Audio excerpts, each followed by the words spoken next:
Tom Brokaw. Born in 1940, a multiple award-winning American journalist, New York Times best-selling author of The Greatest Generation, and legendary anchorman of NBC's nightly news.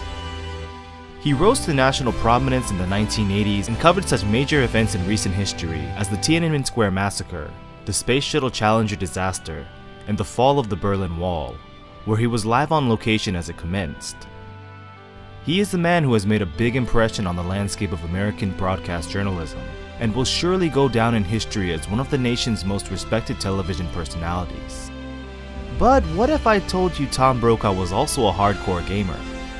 And what if I also told you that he is a devoted fan of the Resident Evil series, so much so that he's developed somewhat of an obsession with the Mercenaries minigame? And what if I told you he had a big old man crush on series heroine Jill Valentine? Wouldn't that be pretty awesome? Well, if you know anything about America, you know stuff like that doesn't happen really often. Like, ever. But in Japan, it's a different story. Shiro Suzuki, born in 1938, is a man that most Japanese people would immediately recognize as a famous announcer and anchor for TBS. That's the Tokyo Broadcasting System, one of the biggest media networks in the world, which produced the cult hit Takeshi's Castle. He is also a well-known television personality, often appearing as a guest on variety shows and hosting some of his own, including the popular Gochouju Hayaoshi quiz. Shiro Suzuki is probably as well known for his work in broadcasting in Japan as Tom Brokaw is in the United States. But unlike Mr. Brokaw, Mr. Suzuki is indeed a hardcore gamer. One who loves Capcom's Biohazard, aka Resident Evil games, has a healthy addiction of and can hold his own in the series' Mercenaries game mode, and most likely has an old man crush on Jill Valentine. But honestly, who can blame him? It's most definitely his open love of gaming that got him attached to a video game project in 2000. The TBS and Asmik Ace joint-produced Oh No for the Sony PlayStation. Where to start with this one? It's an awesome Japan-only, on-rails 3D running game made by Tycoon, a really obscure Japanese developer that I couldn't find much information about online. If you're a longtime viewer of Import Gaming for the Win, you'll recall that I covered a game named PuLiRuLa a while back and stated that it was the weirdest game I had ever played. Well, Oh No might just take the crown for that designation. On second thought, maybe not, but it's close. The entirety of the game takes place over one crazy event-filled day in the life of Brada, protagonist of Oh No, and weird little elementary school student who's a part of the Ono family. Ono being a common Japanese surname, an obvious play on words on the game's title. To say that the Onos are simply dysfunctional is an understatement. They're downright bizarre and demented, and I love it. Aside from Brada, the other major characters in the game are his younger brother and artist extraordinaire, Junior, as well as their cousin Sanchan. All three of these boys only wear a pair of white shorts everywhere they go. Well, except for when they take them off, of course, and are identical in appearance to one another, aside from Sanchan having a mole under one of his eyes, and Junior being a little bit smaller than the other two. The rest of the Ono family is comprised of Brada's stern mother, his foolish and eccentric father, his energetically weird grandfather, and Sanchan's equally stern mother. There are a few other major characters in Oh No that serve different roles throughout the game, though none are quite as important as the happy-go-lucky Alessa, who is Brada's object of desire, despite her cooties, of course. If you're wondering what Shiro Suzuki's involvement is in all of this, he's the story's narrator and plays the role completely straight, which is an intriguing contrast to all of the unusual and wacky shenanigans being described. The main game mode of Oh No is, well, Oh No mode, which is made up of 3 separate campaigns, with only Brada's being available to play initially, named Oh No mode, because of his last name. Confused yet?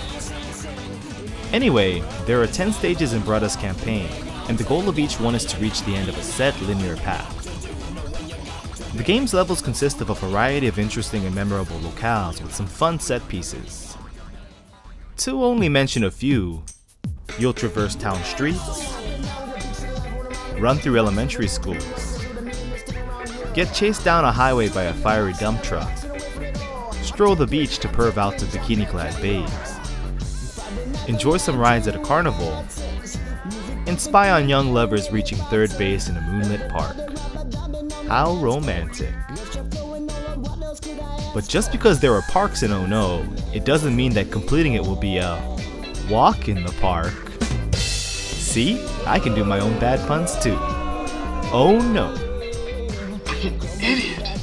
In every level, you must always control a group of characters simultaneously, and things begin simply enough, as there are only two to deal with at first, Brutta and San-chan. But as the game progresses, more characters will enter and leave the party from time to time, with the maximum number of members set at 4. Since this is a running game, stages scroll at a constant pace, and you'll have to wade through a lot of hazards and pitfalls before arriving at your destination.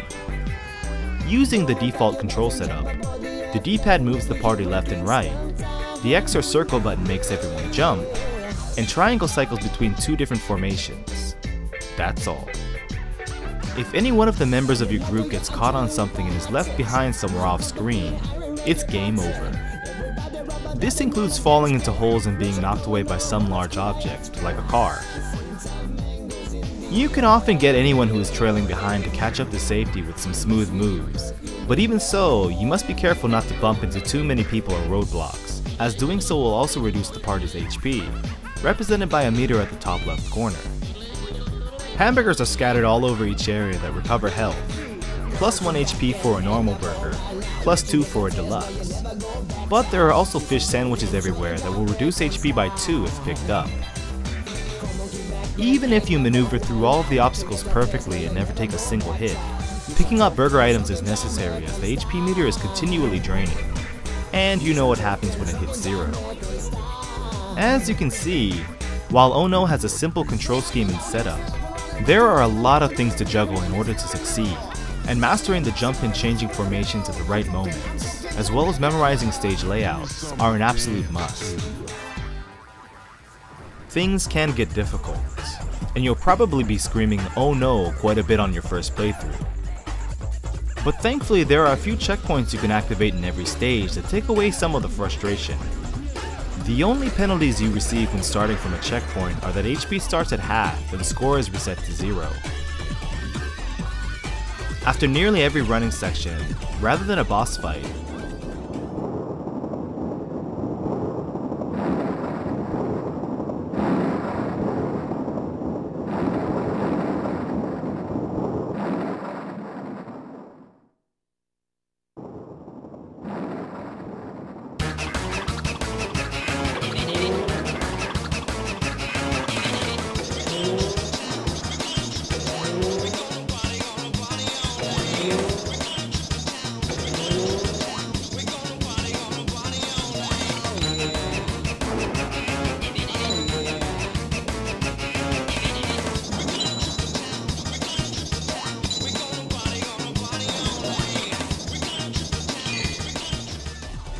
there's a dance-off, usually to a remixed version of that particular stage's BGM, and superimposed over some LSD-induced scenery in the background.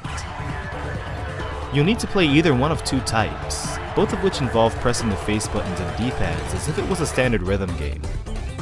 The first requires you to press buttons in a particular order rapidly over 3 10-second rounds, and the other has you inputting a command as fast as you can when it appears on screen, for a set amount of time. At the end of the dance-off, you're ranked, with Funky given to those who are the best around, and Danger reserved for those with slow and chubby sausage fingers. As far as I can tell, these rounds are only for fun and setting high scores, and progression to the next stage is rewarded no matter how good or bad the performance. Without skipping any cutscenes and playing moderately well, Brutta's campaign can be completed in under 2 hours, and unlocks Alessa's campaign, called, you can probably already guess it, Ono Mode, this time named so because of her last name, which is similar to Brutta's but uses different characters. While her campaign is shorter than the main one, it's quite a bit more difficult, as all checkpoints have been removed. Screw up once, even at the very end of a stage, and it's back to the beginning. By this point, you should be familiar enough with the controls and game system that this won't happen often, but you'll most definitely be screaming out more explicit words than oh or no when it does. Tackling Alessa's story will unlock the final extra modes in Oh No, Crazy Mode and Omake Mode. The former is Brudda's full campaign, but with a couple of changes that alter the experience quite a bit from the previous playthrough. First off, the HP bar is gone, as well as any food items, so you never have to worry about dying for lack of HP and can relax a bit when playing any stage. And second, a somersault attack can now be executed that will send any person or small sized object flying off screen, and creating combos racks up points for a higher score. There are only a couple of variations to the levels themselves, mainly that some areas require the somersault attack to be used to break through walls or other objects to progress. Crazy Mode is pretty fun, but way easy compared to the other two campaigns. Omake Mode lets you play any of the dance-off sections in the game, and allows you to select from a few characters aside from the protagonists.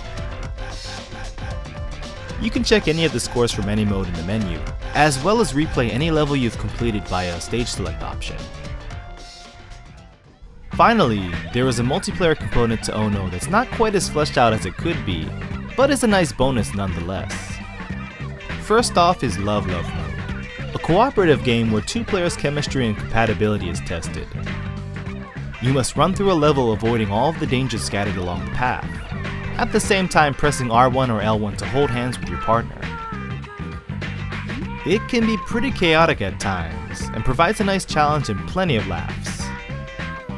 The other multiplayer mode is Funky Battle Mode, which pits you against a friend to see who can drain the other's hit points first while running through a stage.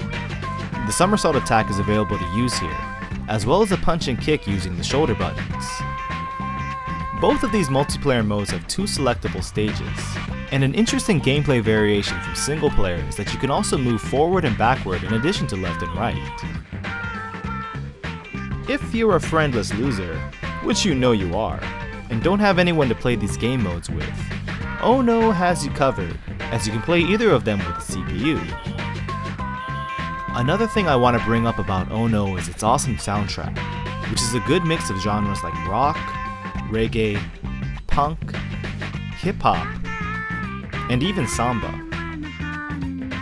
The game's graphics and art design are also fantastic, and as you maybe have noticed already, the flat 2D characters mixed with 3D backgrounds are quite similar to Parappa the Rapper.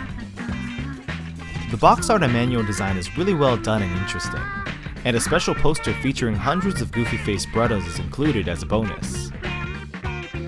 On the reverse side are the lyrics to each of the songs of the game, all in their English glory.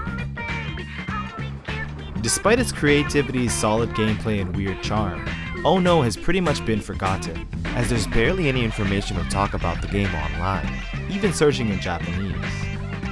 It can be pretty hard to find, but probably due to its obscurity, it's cheap. Really cheap. Much unlike another Japan-only PS1 running game that has shot up in price and gained cult status, Pepsi Man. In my opinion, between the two, Oh No is definitely the better game. And if you're a fan of imports or just like to collect weird games, you need to pick this one up. Anyway, this is Jimmy Hapa from Import Gaming for the win, and as always, thanks for watching the show. Take care.